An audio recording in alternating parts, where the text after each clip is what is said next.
Hello, everyone, and welcome to Wonderland of Possibilities, where anything is possible and magic is real. Merry Christmas Day number 12. For those of you who grew up celebrating 12 days of Christmas, I mean, why have one when you can have 12? But it's perfect that I'm here with you today. I'm so grateful. Talking about the subtle art of receiving. And I really wanted to share this because I know that last week, if you listened to last week, we had the art of asking, right? And I told you some tricks, right, about how to ask. And I know that one of the things that can happen when we start asking for things is we start to have this point of view. Good morning, Martin. That it needs to look a certain way. So let's just get an idea. Like if you took the time or you've written some things down that you'd like to actualize in your life, get a sense of the energy of those things. Now, when anything shows up in your life that matches that energy, go do that. So you might have asked for $1 billion. You have no idea how you're going to make $1 billion, right? But then you get offered a job at a coffee shop. I'm just giving you an example, right? And you're like, okay, there's no way that I would be able to make $1 billion working in a coffee shop. Probably true. However, what if working at that coffee shop puts you in contact with this one person that you'll go into business with, that then you guys create a multi-billion-dollar company, right? So you never know how it's going to show up. That's why our job is to ask and let go of the how and the when and all the details, right? And just be like, okay, this is what I'm asking for. Look at the energy of what you're asking for and then receive when it shows up. Trust the whispers that are whispering to you when they're like, go talk to that person or give that person a call or go for that hike or whatever it is. Join the gym. You've all had those whispers that to you didn't maybe make sense in your head. But when you looked at the energy of them, you're like, oh, wow. And guys, the whispers, it's subtle. That's why I called this the subtle art of receiving, because you're listening for that gentle tug, that very slight whisper that says, do this, do this. Now, I will tell you this too, even when you get the whispers to do things, they often don't look the way that you thought they would look, right? But that whisper led you in a direction and gave you an awareness. Every choice you make gives you more awareness, which will also always get you closer to what it is that you're asking for. Cool. So I know some of you are listening to this going, this doesn't really work. I'm going to invite you in this 10 seconds, just for the rest of this conversation, to take your deepest barriers down, even the ones you don't want, even the ones you don't know about, and the ones that you don't want to. That's awesome. Right?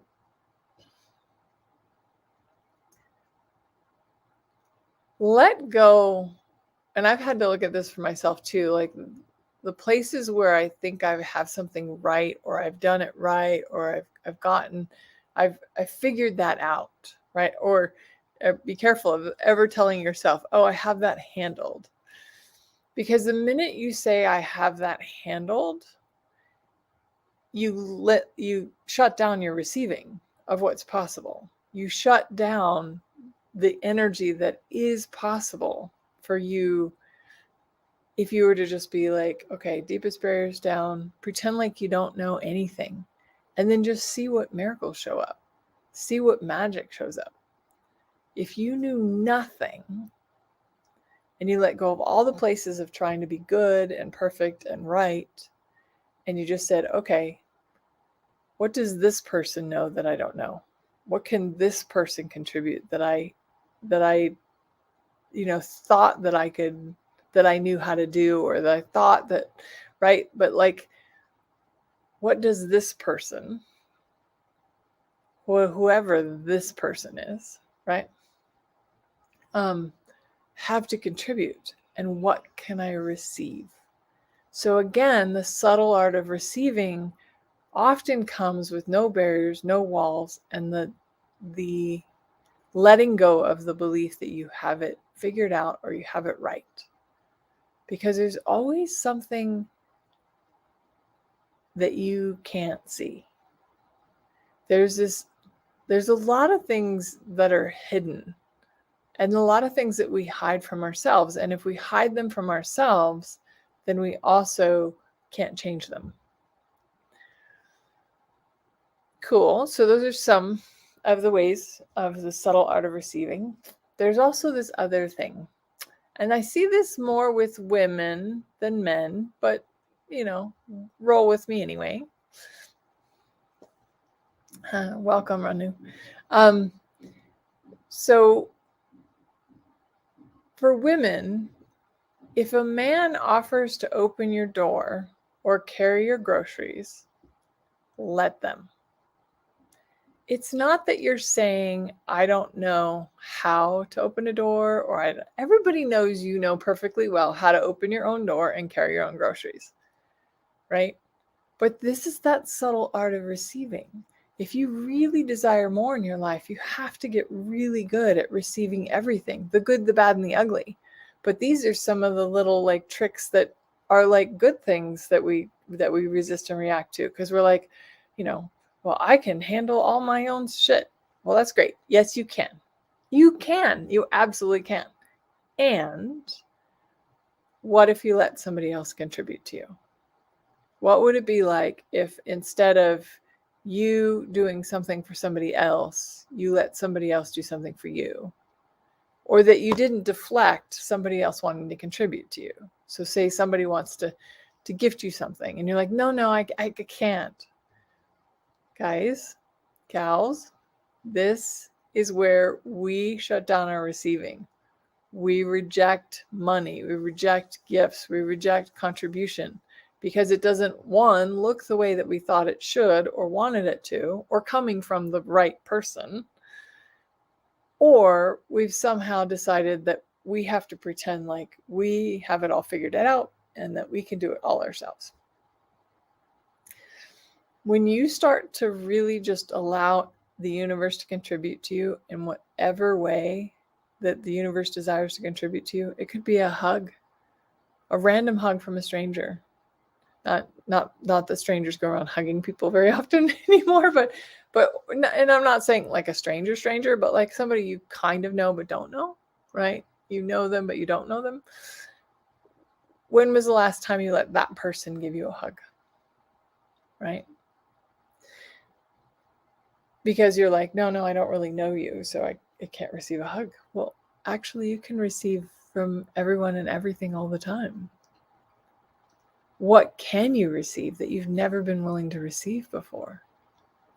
What else is possible that you've never considered, right? And allowing yourself to just be like, oh, okay, this person wants to buy me a coffee. Instead of fighting it, it's awesome. Thank you, Jonathan. See right there, that's a great example. And I'm going to even post it because Jonathan says my hair looks the prettiest he's ever seen it. And that's awesome. And I'm going to receive that compliment. Thank you very much. But you know how quickly most of us get a compliment. Thank you, Jonathan. And we're like, no. Or that we deflect it, or we belittle it somehow, like, yeah, oh, thanks. But I'm wearing this kind of raggy dress, or whatever it is that you come up with to deflect compliments, to deflect contribution, right? And it's coming from everywhere, guys. Even right now, can you receive from the Christmas tree behind me?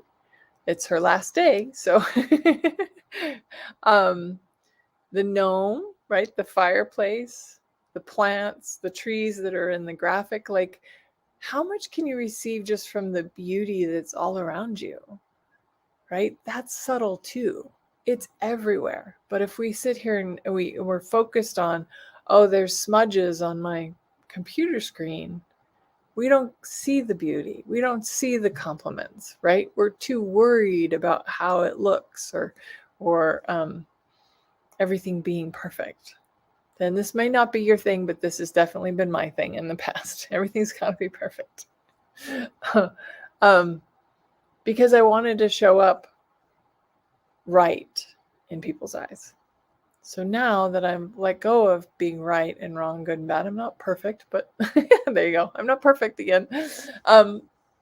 But so much more than I ever have been. I can receive so much more because I can be present with my kitten when it wants love, or my dog when it wants to curl up in my lap.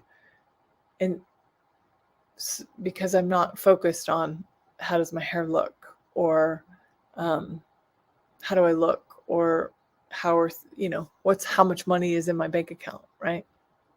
So I'm going to tell you your little trick for today. I hope some of that was a contribution. I know that it has been a learning experience for me and receiving from everyone and everything. And when I say the good, the bad, and the ugly, it's that too. It's being willing to receive things that aren't working out in your favor, or that you don't think are working out in your favor, but they actually are working out in your favor. So for you, the trick, judgment kills everything. Like it kills what's possible. It kills like how often has somebody complimented you and you deflect it with something that's wrong with you? Like, yeah, like I made up with about the dress thing or whatever, right? Whatever you have around, like there's this, the judgment. Notice how when you judge it, it kills it. And thank you, Jonathan. He said, these sharings keep getting better and better. Well, how does it get better than that? So judgment kills and gratitude grows. Meaning, if you can be grateful for every little thing that comes along, this is like a huge key to receiving more. If you can be grateful for the good, the bad, and the ugly, meaning everything that shows up in your life, being grateful for it, because everything is a gift, even if you can't see how. Because look back at your life, something that didn't work out the way you wanted it to, but look at the gifts and the possibilities and the miracles that happened since then because of that not so pleasant moment, right?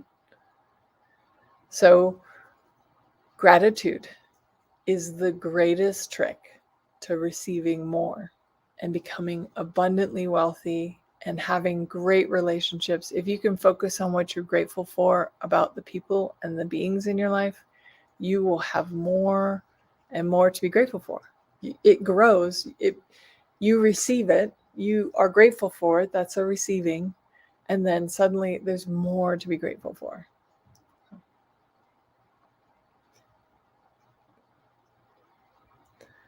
I have not received so much that I have decided manipulation is the way to be. There's this back and forth. Cool. Well, then what are you aware of? Right? Like, don't, and also for you guys, don't take what I say as truth for you. If it's light for you, it might be true for you. If it's heavy for you, throw it away, right? You have to find what's true for you. And that is also receiving. But that's that learning to receive what works for you and let go of what doesn't work for you. Aw, thank you, Sarah. Sarah said, very grateful for you, Venus Marine Capricorn. I am more and more grateful for the gift that is Venus, each one of these you do. Aw, thank you, Jonathan. That's awesome. Cool. I'm not entirely sure what you're saying, Jennifer. However, I will say this. Let's see if this is a contribution. And again, throw it away if it's not. But I don't particularly hang out with my family. My family actually aren't even bad people. I just don't hang out with them because I know that we have very different points of view, right? So I know that for me, it's not a contribution to me to hang out with people that are not a contribution, right? So, but you have to choose that for yourself, right? You're not, I know you say obligated, but you actually aren't obligated to your family. Everything is just a choice. However, I will say this, I have changed a lot of relationships in my life if I just found one thing to be grateful for them about. And even if it was just, I'm grateful that we don't talk, or I'm grateful that I only get a guilt trip once a year. Like, I have an aunt that gives me a guilt trip once a year. It's on my birthday usually. And she tells me, she guilts me and says I should call her more often and blah, blah, blah. And I get it like every year, right? But I'm grateful that I get that only once a year. How cool is that? So there is always something to be grateful for, and it will increase your gratitude. It will decrease the judgment. Judgment and gratitude can't live in the same space. And you will start to be able to receive from the dog poop on the ground, or the not so nice comment somebody made, or the right. Because, like, when was the last time somebody lied to you and you knew they were lying to you? Instead of getting angry that they're lying to you, could you just be grateful that you were aware that they're now lying to you, that they lie, right? That you actually know that about them. Then you don't have to be manipulated by them or let them affect you. So anyway, I hope that contributes. And I am so grateful for all of you. Thank you for being here. Thank you for being you. You are a miracle walking. So hopefully you got the subtle art of receiving, that you are a miracle walking, even if you can't see it in this 10 seconds. I absolutely adore you all, and I look forward to next time. Bye.